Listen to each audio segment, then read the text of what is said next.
Hey guys, it's Peyton, and today I am going to be talking about the books that I read in July. I read 7 books in July, and I'm not gonna lie that every single one of those books was read during the reading rush, but one of them.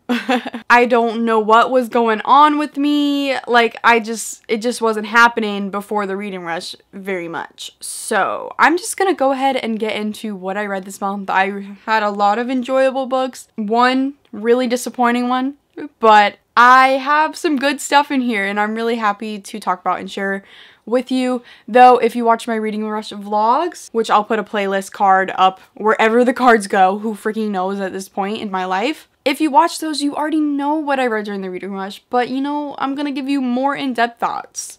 So, continue watching.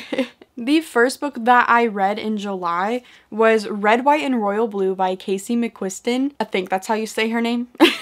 I gave this book a 5 out of 5 stars, and I did have clips for a reading vlog that I filmed, and it's just the reading rush happened and I just never edited it. So if you still want to see that vlog of me reading Red, White, and Royal Blue, let me know. But I absolutely love this book, and if you can't tell by all these tabs, it just means I loved this book, and it's exactly what I needed during this time. I was supposed to read Empire Storms by Sarah J. Maas for the Mass-along, but I literally did not want to read that at all. Not a slight bit of me wanted to read that. All I wanted was a fun romance book for the summer, and that's just the mood that I'm currently in. I'm not in the mood to reread a high fantasy series. I've already read it. Like, I get it. Honestly, Mass-along, y'all probably already sensed it. It's kind of dying. Who knows if that will ever be revived. We didn't get very far. I'm sorry if you were looking forward to those live shows. They may never happen.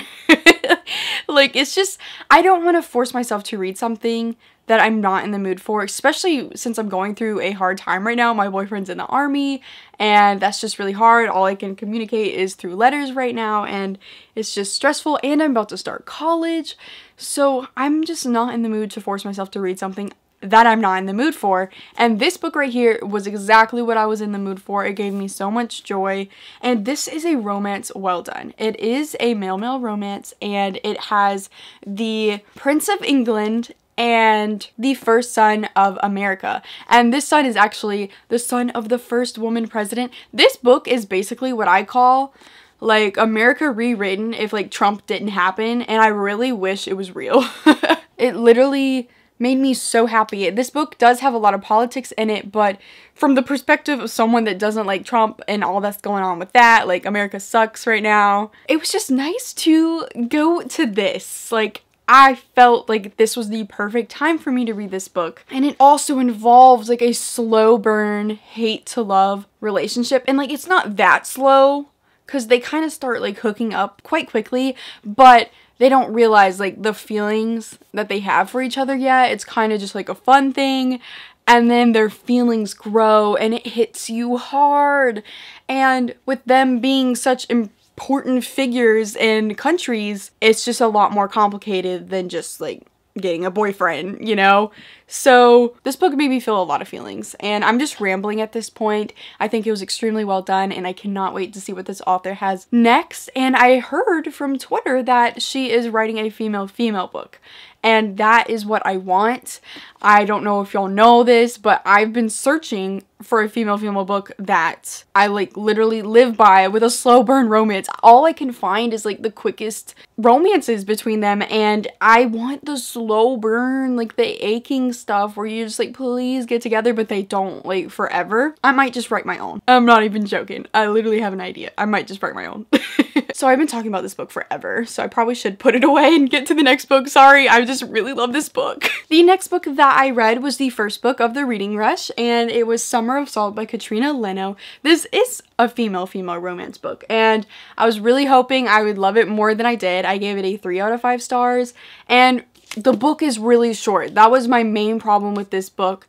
Everything I felt like needed more development. The relationship needed more development. It was just too quick for me. Like, I love slow burn. That's how I like it. I don't like when they don't really know that much about each other, but for some reason they're in love with each other. Like, that's not as bad. Like, I'm making it sound worse than it was, but that's just kind of the vibe that I got from this, though the setting and the slight bit of magic in this book was super cool. I love it. This book is about this island, and the main character, oh, I forgot her name. The main character, Georgie, has always lived on this island. She's never moved out. Like, it's always been there. She's never left on vacation or anything, and she has a twin sister, and her family is known for having magic for the women. Women in this family are known for that. Georgie doesn't have magic. Her twin sister does. She can float. If you don't get magic before your 18th birthday, then you'll just never get it. And she's about to turn 18 in 2 months by the end of the summer. That's kind of a part of the plot. And there's this weird thing about birds in this book and bird watching. There's this mythical bird in this book that literally people during the summer come to vacation because they're trying to find the bird. Like, it's super weird, but if you like birds, you will probably appreciate this whole thing. And one of the girls that come on vacation is the girl that Georgie has a thing with. And it was fun for what it was. It was a super quick read. I mean, it's really short and it was easy for a readathon. I just wish it had more development in the end. The next book that I read is something I love so much, and you probably already know what it is, and that's The Hunger Games by Suzanne Collins. I reread this book. This is my 3rd time reading this book, and the trilogy is my favorite of all time, basically. Let's be real with ourselves. I'm obsessed with this trilogy more and more pretty much every day, and 5 out of 5 stars. I annotated it and tabbed it even more this time. Put a lot of effort into just like trying to make it pretty with all the colors and everything. I would just do things that say stay alive and, you know, just the quotes. The quotes, man. It's just a lot. I love this book so much. If you don't know what this is about, where have you been? Like, go watch every movie and read every book and just feel the love, man. It's super good. And I know a lot of people think it's overrated, but for me, no, I love it.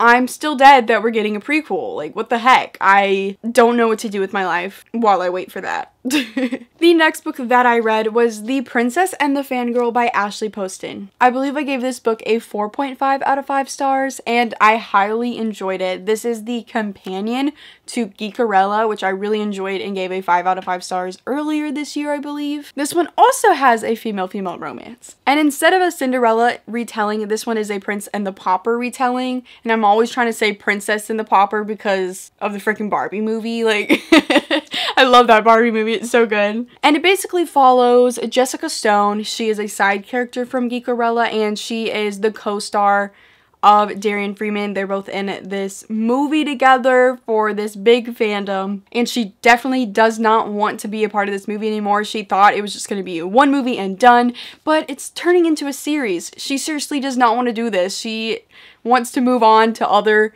projects, and she ends up going to this convention, and she really doesn't want to be there, and she finds a girl who is a big fan of the fandom that she's in, and she looks basically exactly like her, and they accidentally switch places, and her name, Imogen, I literally don't know if that's how you pronounce her name, Imogen, I don't freaking know, but Imogen accidentally does a whole panel in place of Jessica Stone, and they weren't happy about that at first, but something happens and they end up switching places for the rest of the convention, and they grow and have separate romances, and it's super fun. Really enjoyed it, and I'm so excited for the next book that's going to be happening for this like companion series. There's going to be a Beauty and the Beast one, so I love these books so much. They're super fun, and she does have a sci-fi book out that I literally just bought, and I'm super excited to try that out too because I really love her books. And this is when it goes downhill. I read a book I didn't really like very much. It was An Enchantment of Ravens by Margaret Rogerson. I gave this book a 2 out of 5 stars, and once again, it's because it just was a very rushed book, and I didn't really feel any connection to the characters, and the romance was horrible. And I'm sorry, like, if you like this book, that's perfectly fine. Like, I don't care.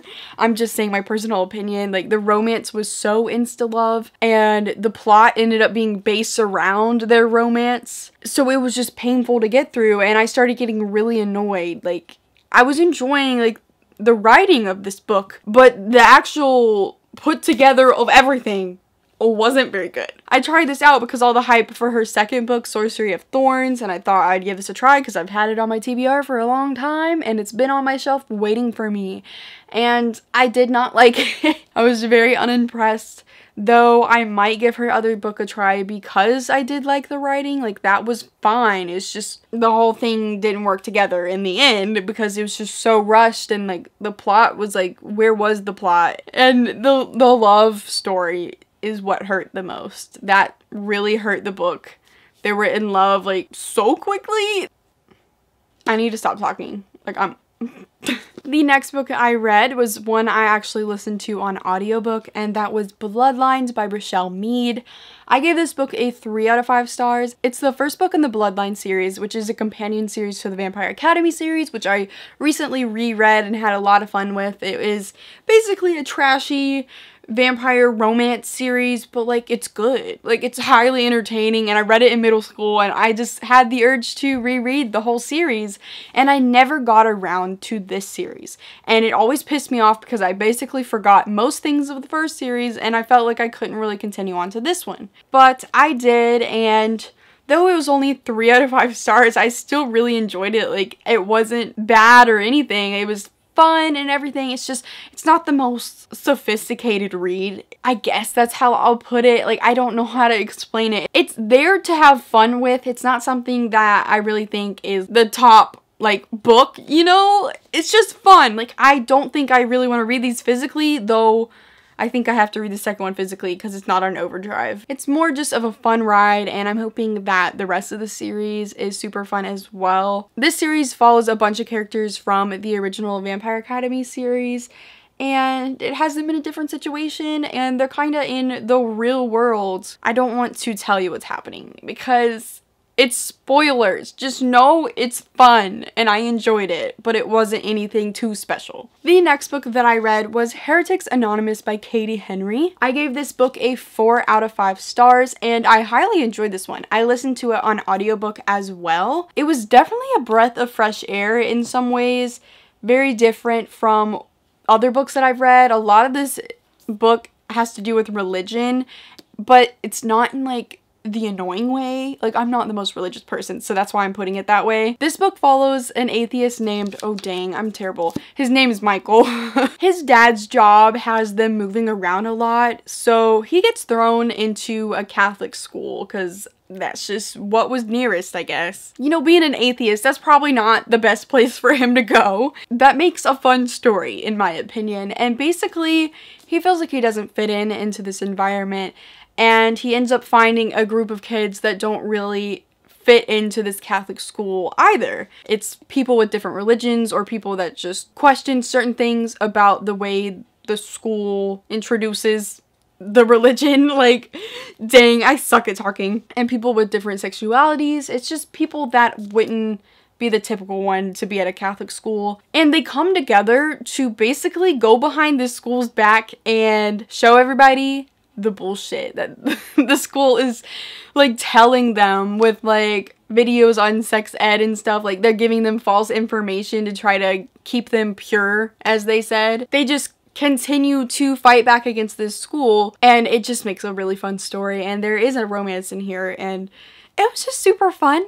I really enjoyed it, and I definitely want to continue on with this author's books. It was very different from what I normally read, because I normally don't read much about religion, but since the main character wasn't all about religion either, and he was in this space, it just made it kind of funny and interesting. So those are all the books that I read in July. Thank you guys so much for watching. Like this video, comment down below. Have a good day. Please subscribe. Make sure to follow all my social medias, which are linked down below. And go click the bell button, which is right by the subscribe button, which you should have already clicked. And goodbye.